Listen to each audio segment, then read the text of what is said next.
I'm very happy to be teaching, and since many of you have done this material before or something like it, I'll keep it at a fairly high level. But if you feel you need to ask basic questions, we can stop and we can do that. So although this will be a first, second, third chakra workshop, there'll be material that I haven't taught before. So there'll be some brand new material as well as the material that we're restudying. As most of you know, I taught at BBSH, the astral work in BBSH for 10 years. So I taught the same material every year. But every year, because the students were at a higher level or different, every year the same material got presented.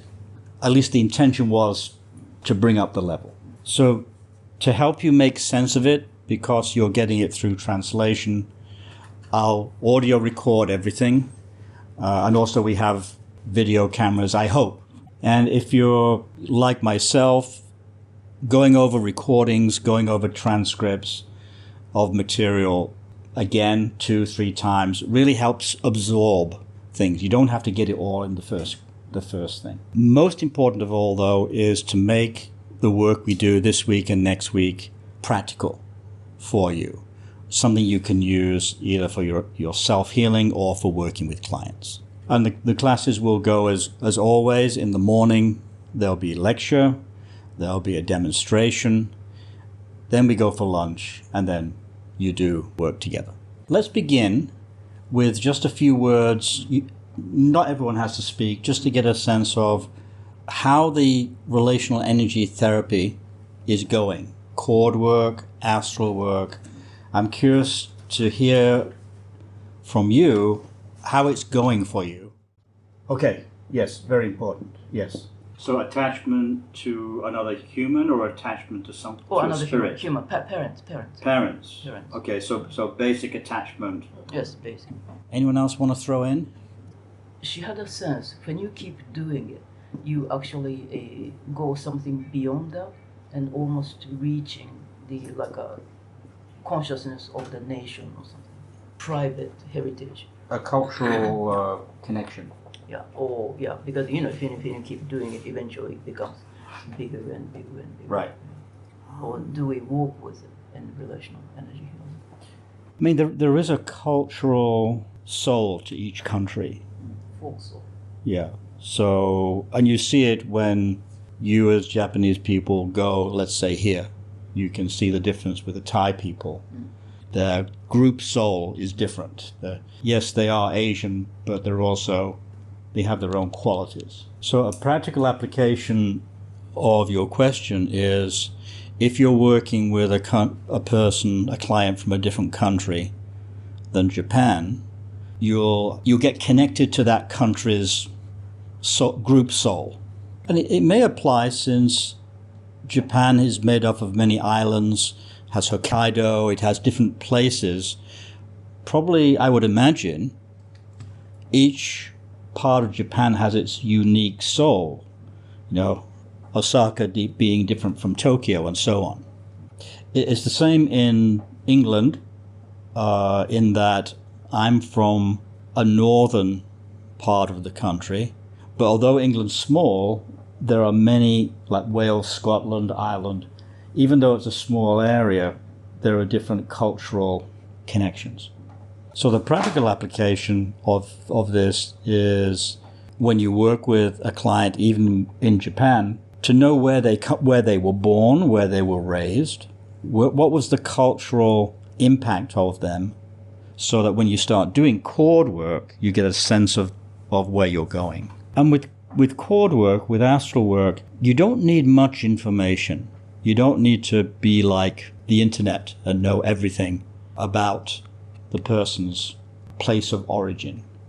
But just having a sense of, are they a classic northerner, southerner, are they city, are they country, it helps get the connection strong. And you can practice it here and also in Japan.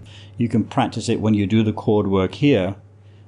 In your interview process with each other, find out where those cords, your family cords originated. See if that makes a difference for you when you do the cord work. The really helpful secret of cord work is, even though you're working with very basic mother cord, father cord, or husband, doggy, the more you deepen your connection with that cord, the more change is possible, the more information comes to you. And there are two elements to astral cord work, and we'll work with them in these classes. The first being, the more you do cord work, the more detail, the more granularity you can get. If you're working with the same client, you'll get more in the repeating process. So one of the themes of these 2 weeks, in both this class and next week, the same theme is there. Slow down and let more information come to you. You don't have to reach for it, it comes to you. And the tool to get more information to you is material you're already familiar with, which is the 5 characterologies of the Barbara Brennan material. So we'll review those characterological boundaries this week and see how you're working with that boundary in a healing way gives you more information. Now, there are many systems in energy healing that are available to us. There's Chinese medicine, there's all these various systems. But the characterology approach allows us to make changes that are very helpful for the client and for the healer. In other words, using the characterological boundary of a client, knowing what they do to keep people out or to take care of themselves, it allows you to do deeper cord work if you work with a boundary. So for instance, if your client has a schizoid boundary, their main characterology, but if you do a healing response to the schizoid, you are inviting them into safety. You are inviting their energy field to come down. So this would be the first chakra healing of a schizoid in today's class. You invite your client to go into the schizoid healing response, to ground and feel safe. And then when you move on to second chakra, because this would be first chakra, the boundary, healing response to the characterological structure. This, I think, is a big departure from how first chakra is normally taught. Approach to the Yes. boundary is healing approach to the boundary. Yes. The first chakra healing. Yes, and in today's lecture, I'll go through each boundary of each of the 5 characterologies, which we all have. We'll go through them this morning and see how when we make that healing response to the characterology of the client, it strengthens their first chakra and sense of safety and rooting. But you're not limiting it to the schizoid. No, all 5 characterologies. So this morning, we'll look at each characterology boundary, starting, of course, with schizoid. And that'll remind you to have that in place when you do your healings. You start with the boundary change. You don't start working directly with the first chakra. The first chakra generates the boundary. Now, the result of working with the boundary, the healing response to the characterology, the result is the client feels safer and more relaxed.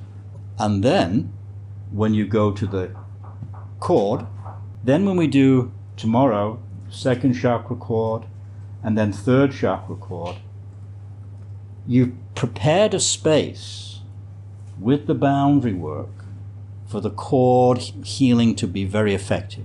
When I was working for BBSH, part of the healing skill was to work directly with the first chakra to provide safety and grounding, in this case the schizoid, to rooting and grounding. So don't try to force an understanding. By the end of the morning, you'll have, I think, enough information from my lecture, at least that's what I hope, to see the pattern for these healings this week. Now, with characterology, of course, it's easy to find one character structure that we identify with ourselves. It's usually easy to find 1 or 2. But in my way of thinking, and I think a lot of core energetic therapists would also, I think, agree, we have each of the character structures in us. Sometimes they're strong, sometimes they're in the shadow. So today we can actually practice all 5 of those boundaries, those characterologies, in our class today, so that you have access to them for the healings for the rest of the week. You can choose a second chakra healing with the characterology of your client. I'm going to remind people, since they know about healing response to characterology, we're going to be able to cycle through each of the healing responses to the characterology, and then they can apply it tomorrow and the day after. Now, I want to warn you, I have changed the official, written in Hands of Light Emerging, healing responses a little. I've tinkered with them, so just know that sometimes it's not what's in the book. So, for instance, when I was teaching at the Brennan School, the schizoid needed to be grounded, rooted. That was the first place to start before you did a healing with a schizoid client. But what we're going to do is emphasize slowing down the boundary of the schizoid and slowing it down and creating safety. Yes, we are going to add a little rooting in, but the first thing a schizoid needs is to feel safe. Now the chakras and the cords will open up because we feel safe. If we're just rooting and grounding, don't feel safe, right? This is second, this is first. Now with a client, you can't ask them what they need, a schizoid client, what they need to feel safe, because normally they won't know or they don't have the words. But with each other in the healings, you can actually jump that step. Like, what do you feel, client, schizoid client, practice schizoid client, to feel safe? Now, for those of you working with clients, of course, someone walks in and you can see from their general energetic body that their schizoid is a primary characterology for them. But with each other, you can declare it as part of the teaching process. And when in doubt with a client, start with what you think is their, let's call it major modification, their primary characterology. And then if that doesn't make them feel safe, try a different one. The goal you're going for, well, actually all of this characterology is not just a schizoid. You're going for a connection, an attachment to the client, rooted in safety and relaxation, from healer to client. And then the client will relax more and open to the cord work more. There's going to be a temporary attachment of the healer to the client, not permanent, because you're only being paid for an hour. Now, it might be worth talking for a few minutes about a temporary attachment, a temporary cord from healer to client, because it does form, and ideally it should then be released. Whether you're doing a healing in person, as we are this week, or you're doing it over Zoom, there will be a temporary attachment cord from you to your client. And it's through that temporary attachment cord that we receive vital information about the client for their healing work. And we also, over time, not with the first session, but over time, receive information through that from them, as long as they feel safely attached to you. Now, some healers may feel the need at the end of their working day to release these temporary cords, because they start thinking about their client, they merge with their client. So for some of us, it may be important to consciously release at the end of the working day. It's a little bit like a Zoom call, right?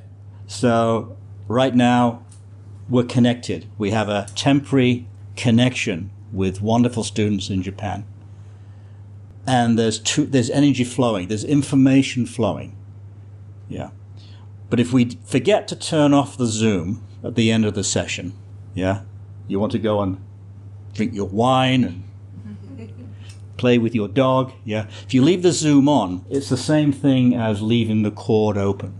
Now, it's not important for everyone to focus on this, but if you find yourself thinking about your client while you're watching Netflix, or you start dreaming about the client, or you just feel uncomfortable, it's like feel like you need a shower, it probably means this cord has not, the signal hasn't dropped, and it needs to drop. But of course, you're friends. You've known each other, many of you have known each other for years. So in this group, you probably don't want to drop the connection, right? Because they're not just your students, they're your friends. I'm talking really about clients, strangers, non-personal connections. And just like with the Zoom call, we can turn off the connection, but we can also turn it on again. And the more sessions you have with the client, the easier it is to do that. It's like, again, just like, okay, I'm going to call Yui on my Zoom in Japan. You do it, and then you close, you finish it. The other symptom of not dropping the cord connection is if you can't relax at the end of the day. You end up very tense, more than perhaps normal. It probably means you're holding in a lot of the transitional cord from the client, the information coming in. Now this week we're focusing on cords. We're focusing on relational energy therapeutic basic skills.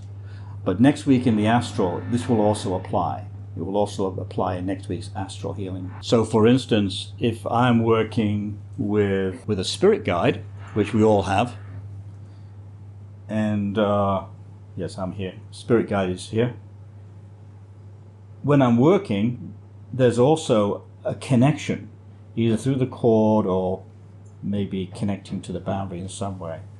But that same thing here, I think, at least for me, I need to switch off the Zoom call to the guide at the end of the day.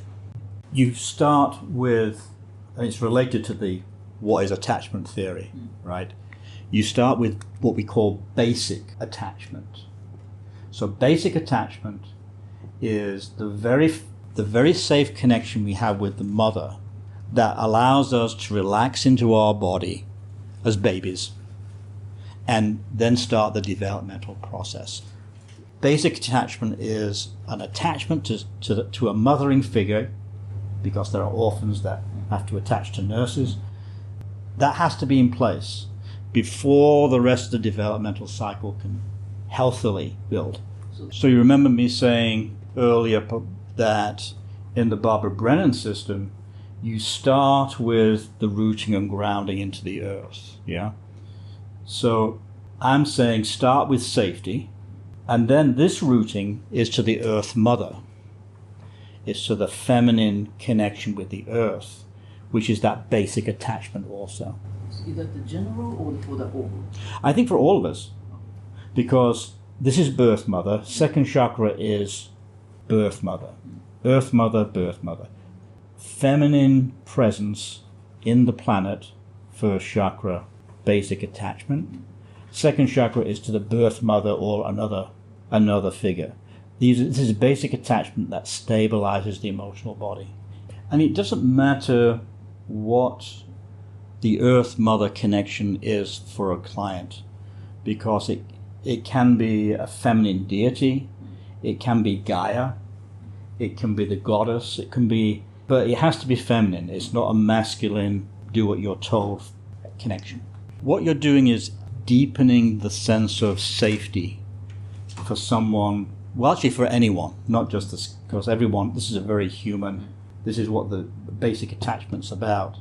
We all need that sense of safety that the world and the mother are there for us. They've attached to us, we've attached to them.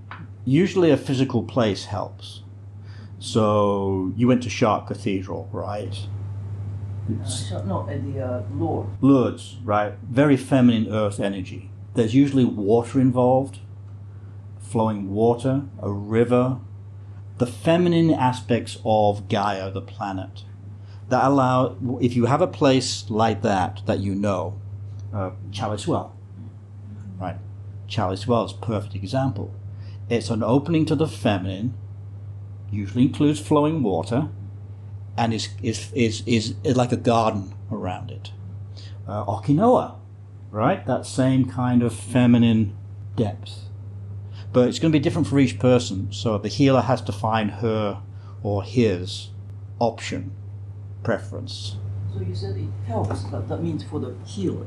Yeah. Helps heal. Because the healer, while working with the boundary, is emanating their own connection with the divine feminine. That's the rooting. So you don't ask the client to root into their feminine, because they may not have a place.